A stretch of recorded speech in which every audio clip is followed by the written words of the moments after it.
गुरुभ्यो गुरुಗಳೇ नमः हरिः ओम्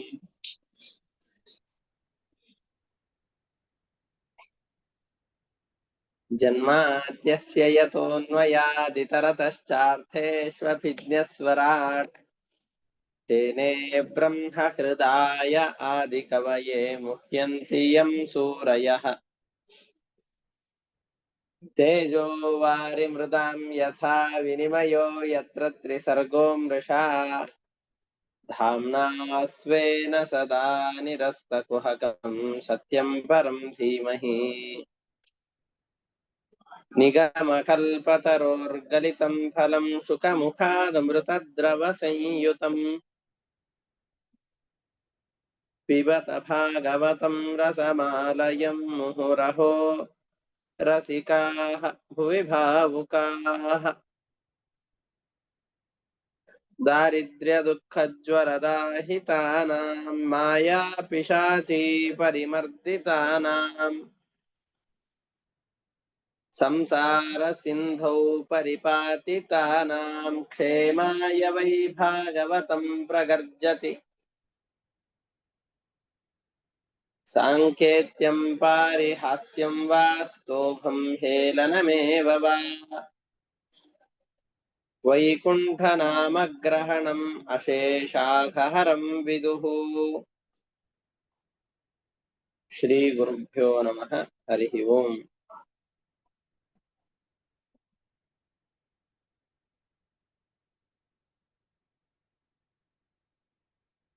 ದ್ವಿತೀಯ ಸೇವೆಯಿಂದ ಕಶ್ಯಪರು ಬಹಳ ಸಂತುಷ್ಟರಾಗಿದ್ದಾರೆ.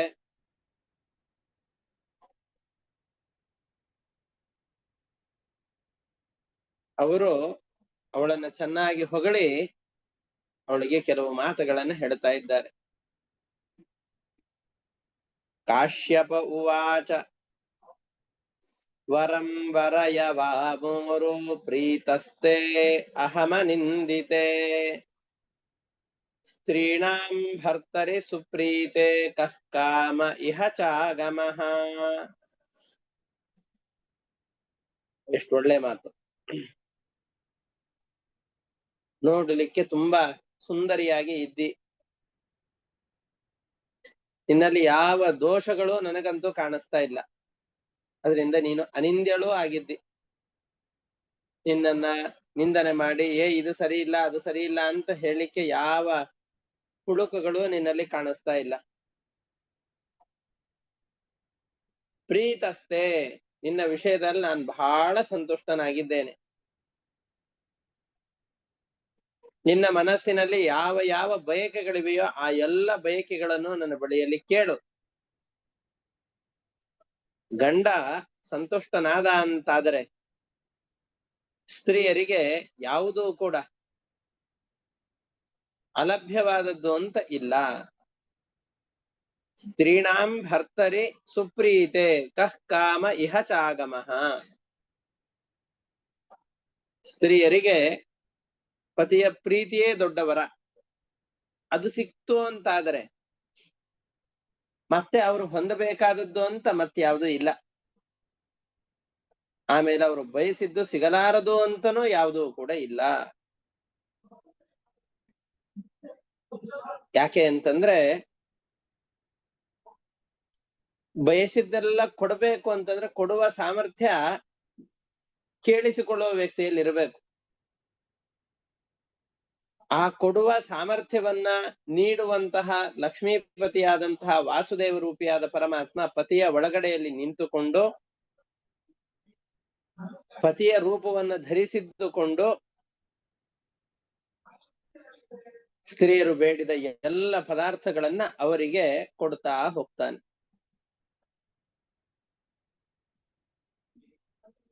ಸ್ತ್ರೀಯರು ತಮ್ಮ ಪತಿಯನ್ನ ಆರಾಧನೆ ಮಾಡಬೇಕಾದ್ರೂ ಕೂಡ ಆ ಪತಿಯಲ್ಲಿ ಸನ್ನಿಹಿತನಾಗಿದ್ದು ಅವನನ್ನ ಪ್ರೇರಣೆ ಮಾಡುವಂತಹ ಪರಮಾತ್ಮನನ್ನೇ ಮುಖ್ಯವಾಗಿ ಆರಾಧನೆ ಮಾಡಬೇಕು. ಅದರಿಂದ ಪತಿವ್ರತ ಸ್ತ್ರೀಯರು ಅಂತ ಯಾರಿರ್ತಾರೋ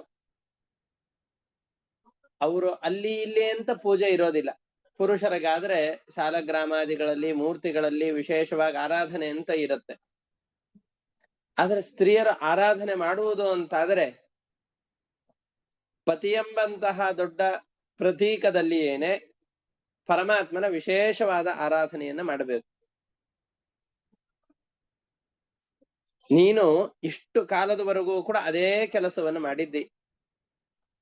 ಪರಮಾತ್ಮನ ವಿಶೇಷ ಸನ್ನಿಧಾನ ಇವನಲ್ಲಿದೆ ಅಂತ ತಿಳಿದುಕೊಂಡು ಭಕ್ತಿಯಿಂದ ಆರಾಧನೆ ಮಾಡಿದ್ದಿ.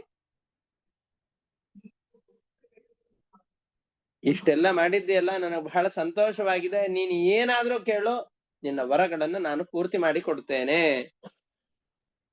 ಅಂತ ಕಶ್ಯಪ ಋಷಿಗಳು ಇವರಿಗೆ ಹೇಳುತ್ತಾ ಇದ್ದಾರೆ, ದಿತಿಗೆ ಹೇಳುತ್ತಾ ಇದ್ದಾರೆ. ಪತಿರೇವ ಹಿ ನಾರೀಣಾಂ ದೈವತಂ ಪರಮಂ ಸ್ಮೃತಂ ಮಾನಸ ಸರ್ವಭೂತಾನಾಂ ವಾಸುದೇವ ಶ್ರಿಯಃ ಪತಿಃ. ಸ್ತ್ರೀಯರು ಬೇಡಿದ್ದೆಲ್ಲವನ್ನೂ ಕೂಡ ಕೊಡುವಂತಹ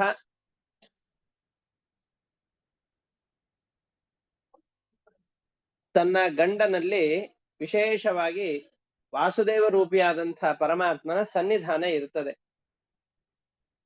ಸಯೇವ ದೇವತಾಲಿಂಗೈ ನಾಮ ರೂಪ ವಿಕಲ್ಪಿತೈ ಇಜ್ಯತೆ ಭಗವಾನ್ ಪುಂಭಿ ಸ್ತ್ರೀಭಿಶ್ಚ ಪತಿರೂಪ ಧೃಕ್.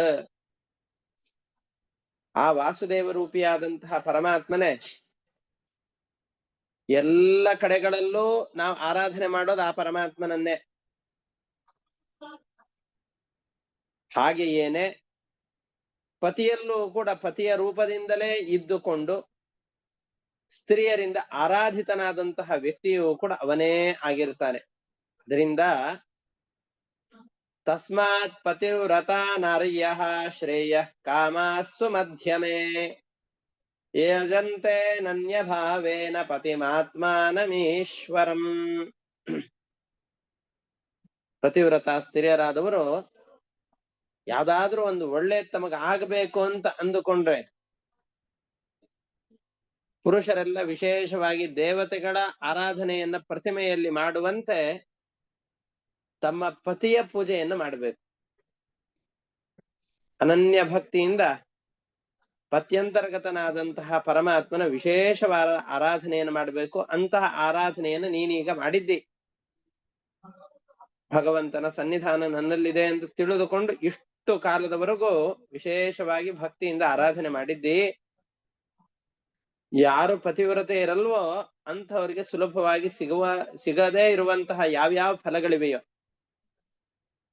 ನಿನ್ನ ಮನಸ್ಸಿನಲ್ಲಿ ಯಾವ ಯಾವ ಬಯಕೆಗಳಿವೆಯೋ ಆ ಬಯಕೆಗಳೆಲ್ಲವನ್ನು ಕೂಡ ನನ್ನ ಬಳಿಯಲ್ಲಿ ಹೇಳಿಕೋ, ಅದನ್ನ ನಾನು ನಿನಗೆ ಪೂರೈಸಿ ಕೊಡ್ತೇನೆ. ಯೋಹಂ ತ್ವಯಾರ್ಚಿತೋ ಭದ್ರೇ ಈದೃಗ್ ಭಾವೇನ ಭಕ್ತಿತಃ ಕಂತೆ ಸಂಪಾದಯೇ ಕಾಮಂ ಅಸತೀನಾಂ ಸುದುರ್ಲಭಂ. ಬೇರೆಯವರಿಗೆ ಸಾಮಾನ್ಯವಾಗಿ ಸಿಗದೇ ಇರುವಂತಹ ಅಪರೂಪದ ಯಾವ್ದಾದ್ರೂ ಬಯಕೆ ಇದೆ ಅಂತಂದ್ರೆ ಕೇಳ್ಕೊ, ಅಂತಹ ಬಯಕೆಯನ್ನು ನಾನು ನಿನಗೆ ಪೂರ್ತಿ ಮಾಡಿ ಕೊಡ್ತೇನೆ ಅಂತ ಹೇಳ್ತಾ ಇದ್ದಾರೆ. ಆವಾಗ ದಿತಿ ಹೇಳ್ತಾ ಇದ್ದಾಳೆ,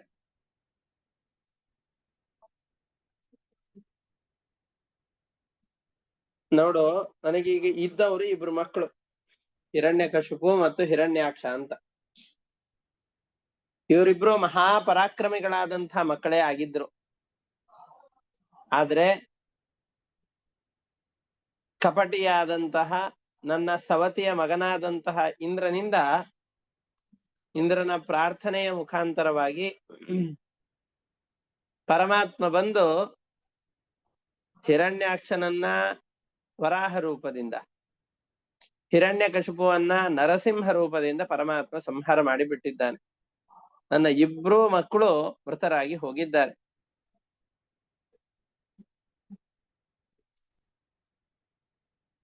ಹಾಗಾದ್ರೆ ನನ್ನಲ್ಲಿ ಪ್ರೀತನಾಗಿದ್ದುಕೊಂಡು ನನಗೇನಾದ್ರೂ ವರವನ್ನು ಕೊಡ್ತೀ ಅಂತಾದರೆ ಇಂದ್ರ ತನ್ನ ಪದವಿಗೆ ಕಂಟಕರಾಗಿದ್ದಾರೆ ಅಂತ ತಿಳಿದುಕೊಂಡು ವಿಷ್ಣುವಿನ ಕೈಯಿಂದ ನನ್ನ ಇಬ್ಬರ ಮಕ್ಕಳನ್ನು ಕೊಲ್ಲಿಸಿದ್ದಾನಲ್ಲ, ಅಂತಹ ಇಂದ್ರನನ್ನ ಸಂಹಾರ ಮಾಡುವಂತಹ ಯಾರಿಂದಲೂ ಮರಣ ಬಾರದೇ ಇರುವಂತಹ ಮಗ ನನಗೆ ಬೇಕು ಅಂತ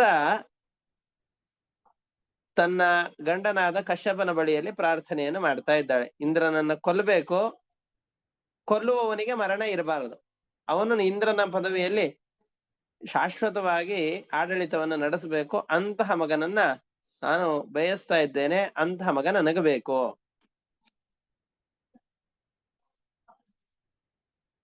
ಇದನ್ನು ಕೇಳಿ ಕಶ್ಯಪನಿಗೆ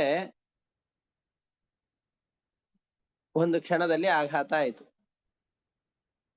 ಯಾಕೆಂದ್ರೆ ದಿತಿ ಕೇಳ್ತಾ ಇರೋದೇನು ಅಂತಂದ್ರೆ, ಕಶ್ಯಪರ ಮಗನನ್ನೇ ಕೊಲ್ಲುವ ಮಗನನ್ನ ತಾವು ಪಡಿಬೇಕು, ತಮ್ಮ ಮಗನನ್ನೇ ಕೊಲ್ಲುವ ಮತ್ತೊಬ್ಬ ಮಗನನ್ನ ತಾವು ಪಡಿಬೇಕಷ್ಟೆ. ಇದು ಅವಳ ವರದ ಒಟ್ಟಾರೆ ಆಂತರ್ಯ. ಯಾಕೆ ಅಂತಂದ್ರೆ ಕಶ್ಯಪರಿಗೆ ಅದಿತಿ ಅನ್ನುವಂತಹ ಹೆಂಡತಿ ಇದ್ದಾಳೆ. ಆ ಅದಿತಿಯಲ್ಲಿ ಹುಟ್ಟಿದವರು ಆದಿತ್ಯರು, ಅದರಲ್ಲಿ ಒಬ್ಬ ಇಂದ್ರ. ಆ ಇಂದ್ರನನ್ನು ಕೊಲ್ಲುವಂತಹ ಮಗ ಬೇಕು ಅಂತ ದಿತಿ ಇಲ್ಲಿ ಪ್ರಾರ್ಥನೆಯನ್ನು ಮಾಡ್ತಾ ಇದ್ದಾಳೆ.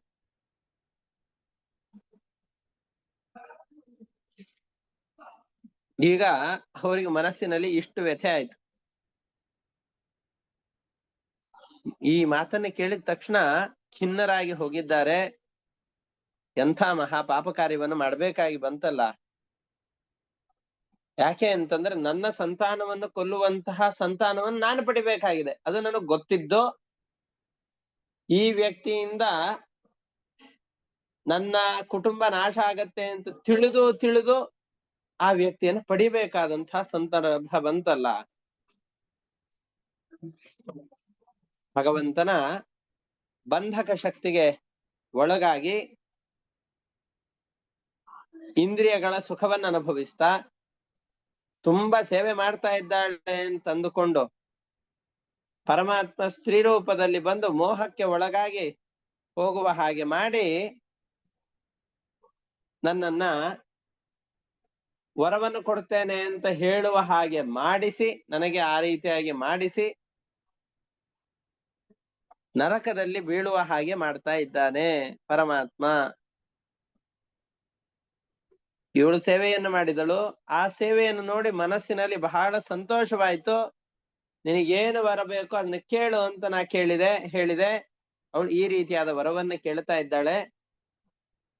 ನನ್ನ ಸಂತಾನವನ್ನ ನಾಶ ಮಾಡಿಕೊಳ್ಳುವ ವರವನ್ನ ಸಂತಾನವನ್ನು ನಾನು ಪಡಿಬೇಕಾಗಿದೆ. ಎಂಥ ದೊಡ್ಡ ಅನರ್ಥ ಇದು, ನರಕಕ್ಕೆ ಕಾರಣವಾದ ಪಾಪ ಇದು.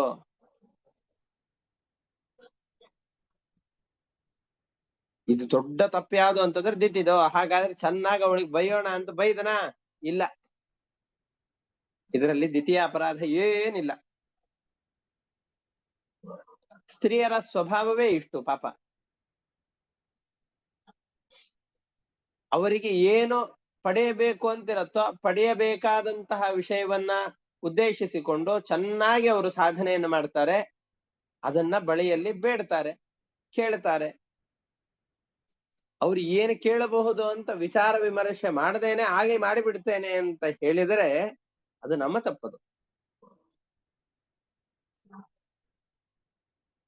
ಯಾಕೆ ಅಂತಂದ್ರೆ ಅದಕ್ಕೊಂದು ಒಳ್ಳೆ ಮಾತನ್ನ ಹೇಳ್ತಾರೆ. ನಿಶಮ್ಯ ತದ್ವಚೋ ವಿಪ್ರೋ ವಿಮನ ಪರ್ಯತಪ್ಯತ ಅಹೋ ಅಧರ್ಮ ಸುಮಹಾನ್ ಅದ್ಯಮೇ ಸಮುಪಸ್ಥಿತ. ಅವಳ ಮಾತನ್ನು ಕೇಳಿ ಮನಸ್ಸೆಲ್ಲ ಅಲ್ಲೋಲ ಕಲ್ಲೋಲವಾಗಿದೆ. ಬಹಳ ದುಃಖಿತನಾಗಿದ್ದಾನೆ. ದೊಡ್ಡ ಅಧರ್ಮ ನಮಗೆ ಕಾಯ್ದಿದೆ, ನರಕಕ್ಕೆ ಕಾರಣವಾದಂತಹ ದೊಡ್ಡ ಅನರ್ಥವನ್ನು ನಾನು ಮಾಡಬೇಕಾಗಿ ಬಂದಿದೆ. ಅಹೋ ಅದ್ಯೇಂದ್ರಿಯಾರಾಮೋ ಯೋಷಿನ್ಮಯ್ಯೇಶ ಮಾಯೆಯ ಗೃಹೀತ ಚೇತಾ ಕೃಪಣಃ ಪತಿಷ್ಯೆ ನರಕಂ ಧ್ರುವಂ. ನಾನು ನಿಶ್ಚಯವಾಗಿ ನರಕದಲ್ಲಿಯೇ ಹೋಗಿ ಬೀಳ್ತೇನೆ. ಇಂದ್ರಿಯಗಳ ಬಂಧಕ ಶಕ್ತಿಗೆ ಸಿಲುಕಿಕೊಂಡು ನರಕದಲ್ಲಿ ಬೀಳುವಂತಹ ದೊಡ್ಡ ಪಾಪವನ್ನು ನಾನು ಮಾಡ್ತಾ ಇದ್ದೇನೆ. ನನಗೆ ಯಾವುದು ಹಿತ ಯಾವುದು ಅಹಿತ ಅಂತ ನಾನು ತಿಳಿಬೇಕಾಗಿತ್ತು. ಪರಮಾತ್ಮ ಒಂದೊಂದು ಸಂದರ್ಭದಲ್ಲಿ ಜೀವರನ್ನ ಒಂದೊಂದು ರೀತಿಯಾಗಿ ಬಂಧಿಸ್ತಾ ಹೋಗ್ತಾನೆ. ಅವನ ಮಾಯಾಶಕ್ತಿ ಹೀಗೆಲ್ಲ ನಮ್ಮನ್ನ ಮೊಬೈಲ್ಗಳ ಮುಖಾಂತರವಾಗಿ ಬಂಧಿಸಿ ಬಿಟ್ಟಿದ್ದಾನೆ, ದೂರದರ್ಶನಗಳ ಮುಖಾಂತರವಾಗಿ ಬಂಧಿಸಿ ಬಿಟ್ಟಿದ್ದಾನೆ. ಹಾಗೆ ಇಲ್ಲಿ ದ್ವಿತೀಯ ಮುಖಾಂತರವಾಗಿ ನನ್ನ ಇಂದ್ರಿಯಗಳ ಹತೋಟಿಯನ್ನ ಕಳೆದುಕೊಳ್ಳುವ ಹಾಗೆ ಮಾಡಿ ನರಕದಲ್ಲಿಯೇ ಬೀಳುವಂತಹ ದೊಡ್ಡ ಅನರ್ಥಕ್ಕೆ ಕಾರಣವಾದ ವರವನ್ನು ನನ್ನ ಕಡೆಯಿಂದ ಕೊಡಿಸಿ ಬಿಟ್ಟಿದ್ದಾನೆ. ಇದರಲ್ಲಿ ದ್ವಿತೀಯ ಅಪರಾಧ ಏನಾದ್ರೂ ಇದೆಯಾ? ಏನೂ ಇಲ್ಲ. ಯಾಕೆ? ಕೋತಿ ಕ್ರಮೋನು ವರ್ತಂತ್ಯಾಹ ಸ್ವಭಾವಮಿಹ ಯೋಷಿತಃ. ಇದು ಅವರ ಸ್ವಭಾವ. ತಮಗೆ ಬೇಕಾದದ್ದು ಸರಿಯೋ ತಪ್ಪೋ ಅದನ್ನ ಪ್ರಾಮಾಣಿಕವಾಗಿ ತಮ್ಮ ಪ್ರಯತ್ನವನ್ನ ಪಡೋದು, ಅದನ್ನ ಸಮರ್ಥರಾದ ವ್ಯಕ್ತಿಗಳ ಬಳಿಯಲ್ಲಿ ಕೇಳೋದು. ಕೊಡುವಂತಹ ವ್ಯಕ್ತಿಗಳು ಇದು ಯೋಗ್ಯವೋ ಅಯೋಗ್ಯವೋ ಅಂತ ವಿಚಾರ ಮಾಡಬೇಕೇ ಹೊರತಾಗಿ ಇನ್ನೊಬ್ಬರನ್ನ ದೂಷಿಸೋದು ಯಾವ ರೀತಿಯಿಂದಲೂ ಕೂಡ ತರವಲ್ಲ. ಹಾಗಾಗಿ ನನಗೆ ಧಿಕ್ಕಾರ ಇರ್ಲಿ. ಇಂದ್ರಿಯಗಳ ಹತೋಟಿಯನ್ನ ಕಳೆದುಕೊಂಡು ನನಗೆ ಯಾವುದರಿಂದ ಹಿತ ಆಗತ್ತೆ, ಯಾವುದರಿಂದ ಅಹಿತವಾಗತ್ತೆ ಅಂತ ತಿಳಿಯದೇನೆ ನಾನು ದಿಢೀರಂತ ವರವನ್ನು ಕೊಟ್ಟಿದ್ದೇನಲ್ಲ, ನನ್ನ ಅಪರಾಧ ಇದು. ಧಿಂಗ್ಮಾಂ ಬತಾ ಬುಧಂ ಸ್ವಾರ್ಥೆ ಯದಹಂ ಲಾಲಿತೇಂದ್ರಿಯ. ಇಂದ್ರಿಯಗಳ ಹತೋಟಿಯನ್ನು ಕಳೆದುಕೊಂಡು ಅವ್ರು ಹೇಳಿದ್ದಕ್ಕೆಲ್ಲ ಕೋಲೆ ಬಸವನ ತರ ತಲೆಯನ್ನ ಹಾಕಿಬಿಟ್ಟೆ, ದೊಡ್ಡ ಅನರ್ಥವನ್ನು ಮಾಡಿಕೊಂಡಿದ್ದೇನೆ. ಸ್ತ್ರೀಯರ ನಡತೆಯನ್ನು ತಿಳಿಯೋದು ಬಹಳ ಕಷ್ಟ ಅಂತ ಕಶ್ಯಪರು ಹೇಳ್ತಾ ಇದ್ದಾರೆ. ಹೇಗೆ? ಶರಚ್ಚಂದ್ರೋಪಮಂ ವಕ್ತ್ರಂ ವಾಚಶ್ಚ ಶ್ರವಣಾಮೃತಂ ಹೃದಯಂ ಕ್ಷುರಧಾರಾಭಂ ಸ್ತ್ರೀಣಾಂ ಕೋ ವೇದ ಚೇಷ್ಟಿತಂ.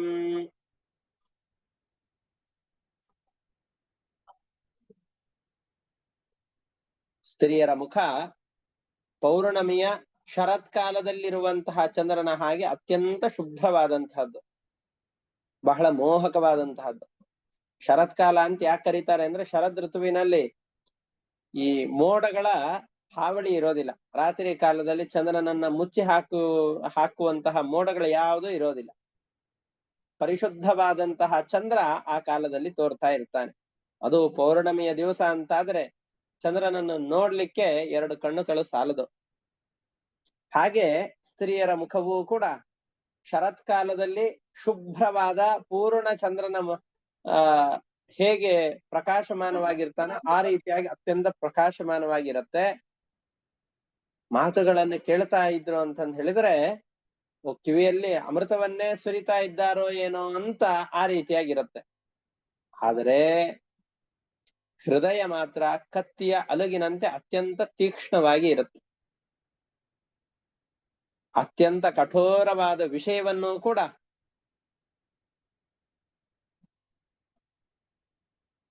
ಅತ್ಯಂತ ಸೂಕ್ಷ್ಮವಾಗಿ ಹೃದಯ ಭೇದಕವಾದಂತಹ ಮಾತುಗಳನ್ನು ಕೂಡ ತಮ್ಮ ಅಮೃತ ಧಾರೆಯಂತಹ ಮಾತುಗಳ ಮುಖಾಂತರವಾಗಿ ತಮ್ಮ ಮುಖದ ಹಾವಭಾವಗಳಿಂದಾಗಿ ಅದನ್ನ ತಮಗೆ ಬೇಕಾದದ್ದನ್ನ ಪಡೆದುಕೊಂಡು ಬಿಡ್ತಾರೆ. ಹಾಗಾಗಿ ಅವರ ಭಾವನೆಯನ್ನು ಪೂರ್ತಿಯಾಗಿ ತಿಳಿಲಿಕ್ಕೆ ಯಾರಿಗೆ ತಾನೇ ಸಾಧ್ಯ?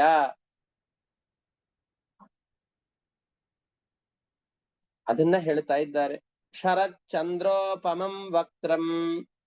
ಶರತ್ಕಾಲದ ಚಂದ್ರನಂತೆ ತುಂಬಾ ಮುಖದಲ್ಲಿ ನಗು, ಆಕರ್ಷಕವಾದಂತಹ ವ್ಯಕ್ತಿತ್ವ. ವಾಚಶ್ಚ ಶ್ರವಣಾಮೃತಂ. ಬಾಯಲ್ಲಿ ಅಮೃತವೇನೇ ಸುರಿತಾ ಇದೆಯೋ ಏನೋ ಅಂತ ಅಷ್ಟು ಸಿಹಿಯಾದಂತಹ ಮಾತುಗಳು ಕೇಳುವವರಿಗೆ ಮತ್ತಷ್ಟು ಕೇಳಬೇಕು ಅನ್ನುವಂತಹ ಆಸೆಯನ್ನು ಹುಟ್ಟಿಸುತ್ತೆ. ಆದರೆ ಹೃದಯಂ ಕ್ಷುರಧಾರಾಭಂ. ಕ್ಷುರ ಅಂತಂದ್ರೆ ಕತ್ತಿಯ ಅಲುಗಿನಂತೆ ಅತ್ಯಂತ ಚೂಪಾದಂತಹದ್ದು. ಇಷ್ಟು ಅತ್ಯಂತ ಸಾಮಾನ್ಯ ಜನರಿಗೆ ಅರಿಯಲಿಕ್ಕಾಗದೇ ಇರುವಂತಹ ವ್ಯಕ್ತಿತ್ವ ಸ್ತ್ರೀಯರದ್ದಿರುತ್ತೆ. ಹಾಗಾಗಿ ನಾವು ಈ ಸಂದರ್ಭದಲ್ಲಿ ಜೋಪಾನವಾಗಿರ್ಬೇಕಾಗಿತ್ತು. ನಾನು ಮುಖದವನ್ನು ನೋಡಿ, ಮಾತುಗಳನ್ನು ನೋಡಿ, ಅವಳ ಸೇವೆಯನ್ನು ನೋಡಿ ಇಂದ್ರಿಯಗಳ ಹತೋಟಿಯನ್ನು ಕಳೆದುಕೊಂಡು ಬಿಟ್ಟೆ. ಸ್ತ್ರೀಯರು ನಹಿ ಕಶ್ಚಿತ್ ಪ್ರಿಯ ಸ್ತ್ರೀಣಾಂ ಅಂಜಸಾ ಸ್ವಾಶಿಷಾತ್ಮನಾಂ ಪತಿಂ ಪುತ್ರಂ ಭ್ರಾತರಂ ವಾ ಘ್ನಂತ್ಯರ್ಥೇ ಘಾತಯಂತಿ ಚ. ಪತಿವ್ರತೆಯರ್ ಅಲ್ಲದೆ ಇರುವಂತಹ ಎಷ್ಟೋ ಜನರು ನಾವೀಗೆಲ್ಲ ನೋಡ್ತಾ ಇದ್ದೇವೆ. ತಮ್ಮದೇ ಸುಖವನ್ನು ಬಯಸುವಂತಹ ಸ್ತ್ರೀಯರು ಅಂತ ಯಾರಿದ್ದಾರೋ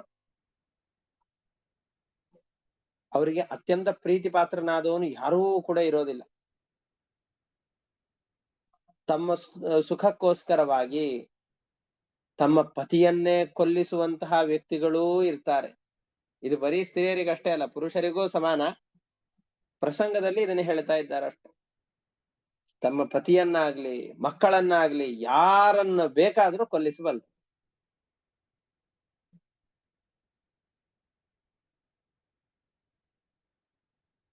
ಅಂತಹ ಸಂದರ್ಭದಲ್ಲಿ ನಾನೀಗ ಅವಳಿಗೆ ವರವನ್ನ ಕೊಟ್ಟುಬಿಟ್ಟಿದ್ದೇನೆ, ಆ ಮಾತು ಸುಳ್ಳಾಗಬಾರದು. ವರವನ್ನ ಕೊಟ್ಟಿದ್ದೇನೆ, ವರ ಸುಳ್ಳಾಗಬಾರ್ದು. ಹಾಗೆ ಅಂತ ನನ್ನ ಇನ್ನೊಬ್ಬ ಹೆಂಡತಿಯ ಮಗನಾದಂಥ ಇಂದ್ರನೂ ಸಾಯ್ಬಾರ್ದು. ಅದಕ್ಕೊಂದು ಉಪಾಯ ಮಾಡ್ತೇನೆ ಅಂತ ತಾವೇ ಯೋಚನೆ ಮಾಡಿ ಇಷ್ಟನ್ನ ಯಾವ್ದನ್ನು ಹೆಂಡತಿ ಎದುರುಗಡೆ ಹೇಳಿಲ್ಲ, ಹೇಳಿಕ್ ಆಗೋದಿಲ್ಲ. ಅದಕ್ಕೋಸ್ಕರ ಈ ರೀತಿಯಾಗಿ ತಾವೇ ಮನಸ್ಸಿನಲ್ಲಿ ಯೋಚನೆ ಮಾಡಿಕೊಂಡು ಮನಸ್ಸಿನಲ್ಲಿ ತಮ್ಮನ್ನು ತಾವು ಬೈಕೊಂಡು ಮುಂದೆ ಹೇಳುವ ರೀತಿಯಲ್ಲಿ ಎಂಥ ಇಕ್ಕಟ್ಟಿನ ಪರಿಸ್ಥಿತಿಗೆ ಬಂದ್ಬಿಟ್ಟಿದ್ದೇನಲ್ಲ ಅಂತ ತಮ್ಮನ ಬಗ್ಗೆ ತಾವೇ ಗುಣಗಿಕೊಳ್ತಾ ಮುಂದೆ ಹೇಳುವ ಮಾತುಗಳನ್ನ ದಿತಿಯನ ಕುರಿತು ಹೇಳ್ತಾ ಇದ್ದಾರೆ. ಕಠಿಣವಾದ ಒಂದು ತಪಸ್ಸನ್ನು ಹೇಳ್ತಾರೆ.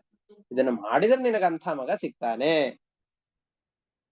ಅದನ್ನ ಮಾಡ್ಲಿಕ್ಕೆ ಹೋದಾಗ ಒಂದಲ್ಲ ಒಂದು ತೊಂದರೆಗಳಾಗತ್ತೆ, ಪೂರ್ತಿ ಆಗೋದಿಲ್ಲ, ಇವಳ ಬಯಕೆ ಪೂರ್ತಿ ಆಗಲಾರದು ಅಂತ ಆ ಅಭಿಪ್ರಾಯದಿಂದ ಈ ವರವನ್ನು ಕೊಡ್ತಾರೆ.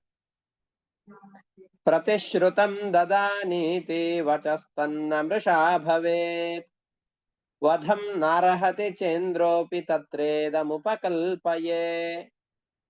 ನಾನೀಗಾಗಲೇ ಅವಳು ಏನು ಕೇಳಿದ್ದಾಳೋ ಅದನ್ನು ಕೊಡ್ತೇನೆ ಅಂತ ವರ ಕೊಟ್ಬಿಟ್ಟಿದ್ದೇನೆ. ಆ ಮಾತು ಸುಳ್ಳಾಗಬಾರದು. ಹಾಗೆ ಅಂತ ಇವಳ ಸವತಿಯ ಮಗನಾದಂಥ ಇಂದ್ರನು ಸಾಯ್ತಾನಲ್ಲ, ಅದು ಆಗಬಾರದು. ಅದಕ್ಕೋಸ್ಕರ ಒಂದು ಉಪಾಯವನ್ನು ಮಾಡ್ತೇನೆ. ವಧಂ ನಾರಹತಿ ಚೇಂದ್ರೋಪಿ ತತ್ರೇದಮುಪಕಲ್ಪಯೇ ಇತಿ ಸಂಚಿಂತ್ಯ ಭಗವಾನ್ ಮಾರೀಚಃ ಕುರು ನಂದನಃ ಉವಾಚ ಕಿಂಚಿತ್ ಕುಪಿತಃ ಆತ್ಮಾನಂಚ ವಿಗರ್ಹಿತಂ. ಈ ರೀತಿಯಾಗಿ ತಮ್ಮ ಬಗ್ಗೆ ತಾವೇ ಎಂಥ ದೊಡ್ಡ ಕೆಲಸ ಮಾಡ್ಬಿಟ್ಟೆ ಅಂತ ತಮ್ಮನ್ ತಾವೇ ಮನಸ್ಸಿನಲ್ಲಿ ಬೈದುಕೊಂಡು ದಿತಿಯನ್ನು ಕುರಿತು ಹೇಳ್ತಾ ಇದ್ದಾರೆ. ಕಾಶ್ಯಪ ಉವಾಚ ಪುತ್ರಸ್ತೆ ಭವಿತಾ ಭದ್ರೇ ಇಂದ್ರಃ ದೇವ ಬಾಂಧವಃ ಸಂವತ್ಸರಂ ವ್ರತಮಿದಂ ಯದ್ಯಂಜೋ ಧಾರಯಿಷ್ಯಸಿ. ನಾನೊಂದು ವ್ರತ ಮಾಡ್ಬೇಕು ಅಂತ ಹೇಳ್ತೇನೆ. ಆ ವ್ರತವನ್ನು 1 ವರ್ಷಗಳ ಕಾಲ ಆಚರಣೆ ಮಾಡಿದೆ ಅಂತಾದರೆ, ಸರಿಯಾಗಿ ಆಚರಣೆ ಮಾಡಿದ್ರೆ ಇಂದ್ರನನ್ನ ಕೊಲ್ಲುವಂತಹ ಮಗ ಹುಡ್ತಾನೆ. ಒಂದು ವೇಳೆ ಆ ವ್ರತವನ್ನ ಮಾಡುವ ಸಂದರ್ಭದಲ್ಲಿ ವ್ರತ ಕೆಡ್ತು ಅಂತಾದರೆ ಆವಾಗ ಇಂದ್ರನ ಪಕ್ಷಕ್ಕೆ ಸೇರುವಂತಹ ಮಕ್ಕಳು ಹುಟ್ಟು ಬಿಡ್ತಾರೆ. ಇಂದ್ರನನ್ನು ಕೊಲ್ಲೋದಲ್ಲ, ಇಂದ್ರನ ಜೊತೆಯಲ್ಲೇ ಇಂದ್ರನ ಸೇವಕರಾಗಿ ಇರುವಂತಹ ಅಥವಾ ದೇವತೆಗಳ ಪಕ್ಷಕ್ಕೆ ಸೇರುವಂತಹ ಮಕ್ಕಳು ಹುಟ್ಟು ಬಿಡ್ತಾರೆ. ಜೋಪಾನ. ಪುತ್ರಸ್ತೆ ಭವಿತಾ ಭದ್ರೇ ಇಂದ್ರಃ ದೇವ ಬಾಂಧವ, ದೇವತೆಗಳಿಗೆ ಬಾಂಧವನಾದಂತಹ ಮಕ್ಕಳು ಹುಡ್ತಾರೆ. ಯಾವಾಗ ಒಂದು ವೇಳೆ ಈ ವ್ರತ ಸರಿಯಾಗಿ ಆಗ್ಲಿಲ್ಲ ಅಂತಾದರೆ,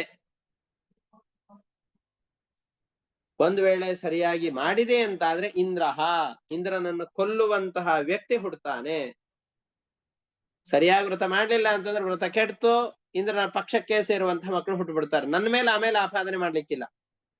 ನೀನು ಕೇಳಿದ್ದಿ ಇಂದ್ರನನ್ನು ಕೊಲ್ಲುವ ಮಗ ಹುಟ್ಟಬೇಕು ಅಂತ, ಹುಟ್ಟುತ್ತಾರೆ. ಆದರೆ ಹುಟ್ಟುವ ಸಂದರ್ಭದಲ್ಲಿ ಈ ವ್ರತವನ್ನು ಮಾಡಬೇಕು. ವ್ರತವನ್ನು ಮಾಡುವ ಸಂದರ್ಭದಲ್ಲಿ ಸರಿಯಾಗಿ ನೀನು ಯೋಚನೆ ಮಾಡಬೇಕು.